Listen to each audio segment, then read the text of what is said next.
हरे कृष्णा। आप सभी भक्तों का हमारे यूट्यूब चैनल पर स्वागत है। आप सबको सविता आगवानी का प्यार भरा नमस्कार। सीताराम सीताराम सीताराम कहिए, जाहे विधि राखे राम, ताहे विधि रहिए।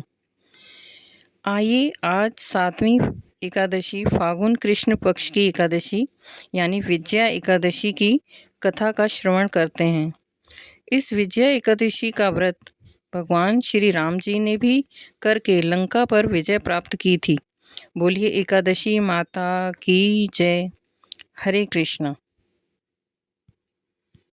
भगवान श्री कृष्ण बोले, हे राजन, फागुन मास में कृष्ण पक्ष की एकादशी का नाम विजया एकादशी है।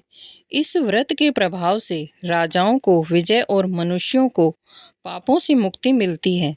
इसके महात्म के श्रवण व पठन से सभी पाप नष्ट हो जाते हैं और मनोकामनाएं पूर्ण होती हैं।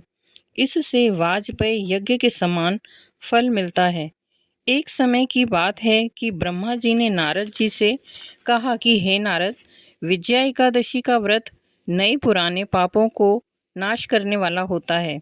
यह विजया एकादशी व्रत करने वाले को अपने कार्य क्षेत्र में विजय प्राप्त कराती है। त्रेता युग में मर्यादा पुरुषोत्तम श्री राम को पिता की आज्ञा से 14 वर्ष का वनवास मिला था। वे भाई लक्ष्मण तथा सीता जी सहित पंचवटी में निवास करने लगे, जहां से लंका नरेश दुष्ट रावण ने सीता जी का हरण कर लिया था।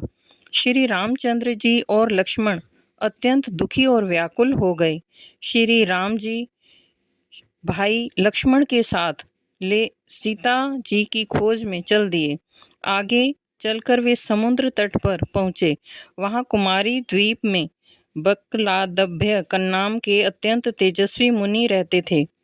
श्री रामचंद्र जी बकलादभ्य ऋषि के पास आश्रम में गए। वहां जाकर उनको प्रणाम करके बैठ गए। मुनि इनको देखकर पहचान गए और बहुत प्रसन्न हुए कि श्री राम जी हमारी कुटिया में आए हैं। उन्होंने मनुष्य रूप धारण किए मर्यादा पुरुषोत्तम से पूछा कि हे राम, आपका यहाँ आगमन कैसे हुआ? श्री राम जी कहने लगे, हे श्रेष्ठ ऋषिवर, मैं अपनी सेना सहित यहाँ समुद्र के किनारे आया हूँ और रावण की लंका पर विजय प्राप्त करने के लिए जा रहा हूँ। आप कृपया कर समुद्र पार करने का कोई उपाय बताइए। समुद्र पार करने पर ही मैं विजय पा सकता हूँ।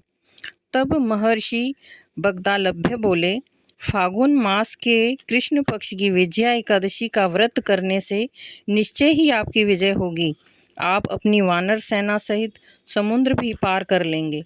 श्री राम के पूछने पर महर्षि बगदालभ्य ने कहा कि इस व्रत की विधि बहुत साधारण है।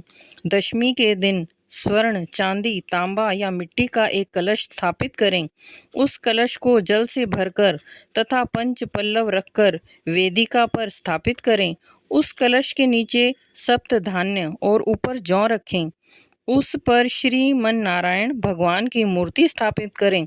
एकादशी के दिन स्नान आदि से निवृत्त होकर धूप दीप गंध पुष्प निवेद्य नारियल आदि से सारे दिन भगवान का पूजन करें।